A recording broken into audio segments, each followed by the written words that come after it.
¿Y si te dijera que la mayor revolución en la historia del baloncesto no la provocó un gigante de 2,15 m capaz de machacar el aro rompiendo el tablero, sino un chico flaco de apenas 1,88 m al que nadie quería en la universidad porque decían que era demasiado débil para la élite? Un chaval que, con una sonrisa en la cara y masticando su protector bucal, obligó a todos los entrenadores del planeta a quemar sus manuales de estrategia y empezar desde cero. Hoy en día entras a cualquier pabellón del mundo, desde las canchas callejeras de Madrid hasta las escuelas de formación de Badalona, y ves a niños de 10 años lanzando desde 8 metros con total naturalidad. Eso no es casualidad, eso es el efecto contagio de un tipo que no solo cambió las reglas de la NBA, sino que directamente las rompió. Hoy vamos a viajar al origen de la mayor transformación que ha sufrido el deporte de la canasta. Vamos a contar la historia de cómo Stephen Curry, el asesino con cara de niño, se convirtió en el jugador más influyente de nuestra generación y redefinió para siempre el baloncesto moderno. Para entender la magnitud de lo que hizo este hombre, primero tenemos que hacer un viaje en el tiempo. Imagínate la NBA de los años 90 o de principios de los 2000. Era un territorio de auténticos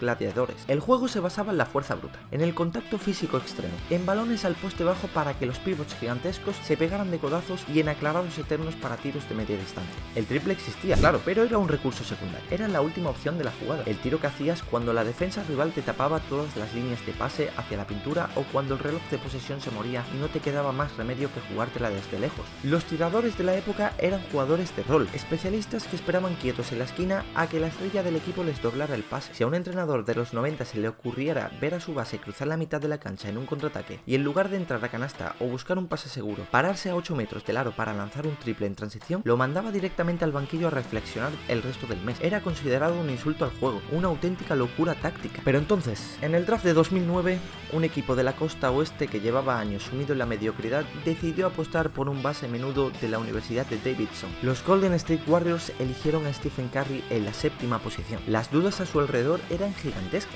Los analistas decían que no tenía el físico necesario para aguantar el ritmo de la liga, que sus tobillos eran de cristal y que su tiro, aunque era muy bueno en la universidad, no iba a funcionar igual cuando tuviera delante a los atletas imponentes de la NBA. Y al principio parecía que los críticos tenían razón. Los primeros años de Curry en la liga estuvieron marcados por un calvario de lesiones en los tobillos que amenazaron con truncar su carrera antes de tiempo. Hubo noches oscuras en las que el propio Stephen llegó a pensar que su cuerpo nunca le permitiría demostrar de lo que era capaz, pero el destino tenía otros planes, y en los laboratorios de Oakland se estaba cocinando una tormenta perfecta. El verdadero punto de inflexión llega en 2014 con la contratación de Steve Kerr como entrenador principal de los Warriors. Kerr, que había sido compañero de Michael Jordan en los Bulls y de Tim Duncan en los Spurs, tenía una visión del baloncesto radicalmente distinta a la del resto de la liga. En lugar de adaptar a Curry al sistema tradicional de la NBA, decidió crear un sistema que potenciara al máximo las habilidades únicas de su base. Un sistema basado en el movimiento constante de balón, en los bloqueos indirectos y, sobre todo, en dar luz verde absoluta a Stephen para que tirara desde donde quisiera y cuando quisiera. Fue como quitarle las cadenas a una fuerza de la naturaleza. Lo que vino después fue una bendita locura que nadie vio venir. La temporada 2015-2016 quedará grabada para siempre en los libros de historia como el año en que el baloncesto cambió de piel. Los Warriors de Curry firmaron la mejor temporada regular de todos los tiempos con un récord absurdo de 73 victorias y solo 9 derrotas, superando a los míticos Bulls de Jordan. Pero lo verdaderamente terrorífico no era que ganaran, sino cómo ganaban. Curry firmó una campaña individual que parecía sacada de un videojuego en modo fácil. Anotó 402 triples en una sola temporada regular, destrozando por completo su propio récord anterior. Para que os hagáis una idea de la salvajada, nadie en la historia de la liga había superado jamás los 300 triples en un año. Él pasó la barrera de los 400 como si nada, promediando 30 puntos por partido con unos porcentajes de eficiencia que desafiaban las leyes de la física. La forma en que Curry metía esos triples era lo que volvía locos a los rivales.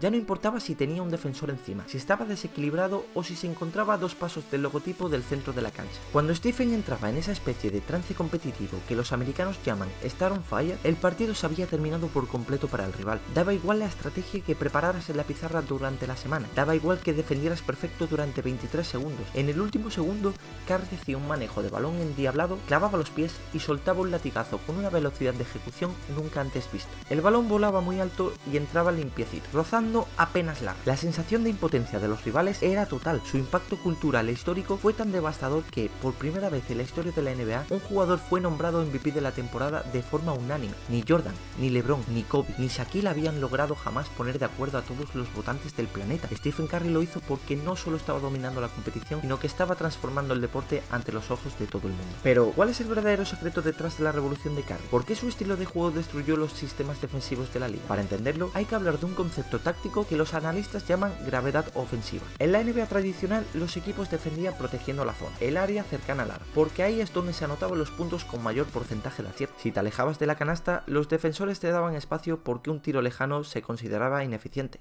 Pero Curry cambió la geometría del mapa. Su rango de tiro es tan absurdamente lejano que las defensas se veían obligadas a salir a presionarlo a 9 o 10 metros del aro. Al hacer eso, la defensa rival se estiraba como un chicle, dejando autopistas libres en la pintura para que sus compañeros cortaran hacia la canasta y anotaran bandejas fáciles. Curry revolucionó el juego tanto cuando tenía el balón en las manos como cuando no lo tenía. Su movimiento sin balón es un auténtico dolor de muelas para cualquier defensor. Corre kilómetros y kilómetros en cada partido, pasando entre pantallas y dejando exhaustos a sus marcadores, que saben que si parpadean un solo segundo, Stephen recibirá libre y los castigará con 3 puntos más en el marcador. Esta nueva realidad obligó a toda la liga a evolucionar o morir. La analítica de datos empezó a ganar un peso brutal en las oficinas de las franquicias. Los matemáticos y los analistas demostraron con números en la mano lo que Curry estaba evidenciando en la pista: 3 es más que 2, y si eres capaz de anotar triples con un buen porcentaje, la rentabilidad de tu ataque se dispara de forma dramática. De repente, el tiro de media distancia, ese tiro de 5 o 6 metros que había sido el rey de la liga durante décadas, pasó a ser considerado el peor tiro del baloncesto moderno. O atacabas el aro para conseguir una canasta de alto porcentaje o un tiro libre, o buscabas el triple. No había término medio. El impacto de esta transformación se sintió de inmediato en el mercado de jugadores y en la fisonomía de las plantillas. Los pivots tradicionales, esos gigantes lentos y pesados que solo sabían jugar de espaldas al aro y taponar en la pintura, empezaron a extinguirse a una velocidad alarmante. Si no eras capaz de salir a defender a la línea de 3 puntos para frenar el pick and roll de los Warriors, te convertías en un blanco fácil y en una debilidad que te dejaba fuera de la rotación. Los pivots modernos tuvieron que reinventarse por completo. Hoy en día, interiores de élite como Nikola Jokic o Joel Embiid tienen que ser capaces de botar el balón, pasar como bases y por supuesto amenazar desde la línea de 3 puntos. Los bases de la liga dejaron de ser meros directores de juego tradicionales que buscaban la asistencia segura para convertirse en anotadores implacables capaces de generar su propio tiro tras bote desde distancias inverosímiles. Jugadores como Damian Lillard, Trae Young o Luka Doncic son hijos baloncestísticos directos de la revolución que inició el número 30 de los Warriors. Ellos crecieron viendo que era posible y rentable tomar esos tiros y llevaron esa audacia a sus propios estilos de juego. Por supuesto, toda gran revolución genera resistencia y el camino de Curry hacia la cima no estuvo exento de críticas y momentos de enorme tensión. Durante el apogeo de los Warriors, muchas viejas glorias de la NBA salieron públicamente a criticar el estilo de juego de Golden State. Decían que el baloncesto se estaba volviendo blando, que se había perdido la esencia del juego físico y que lo que hacía Curry era simplemente correr y tirar, sin ningún tipo de rigor táctico. Incluso entrenadores legendarios como Greg Popovich llegaron a confesar en su momento que odiaban el triple, aunque no les quedaba más remedio que utilizarlo para poder competir en la liga moderna.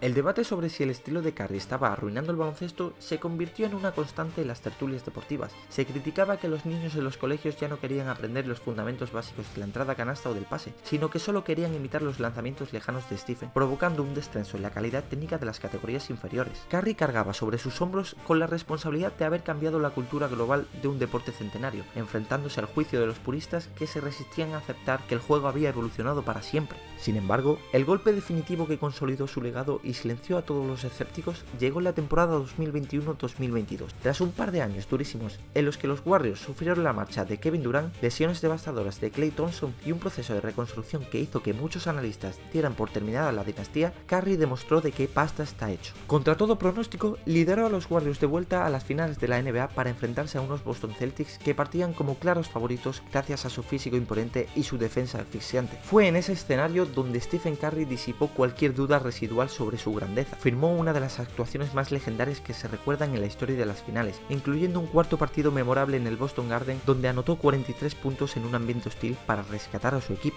Los Warriors se coronaron campeones por cuarta vez y Curry levantó por fin el tan ansiado trofeo de MVP de las finales que se le había resistido en los títulos anteriores. Ya no era solo el base divertido que anotaba triples desde su casa en la temporada regular, era un competidor feroz, un líder histórico que había sido capaz de ganar en diferentes épocas y contextos, consolidándose firmemente en el Olimpo de los mejores jugadores que jamás hayan pisado una cancha de baloncesto.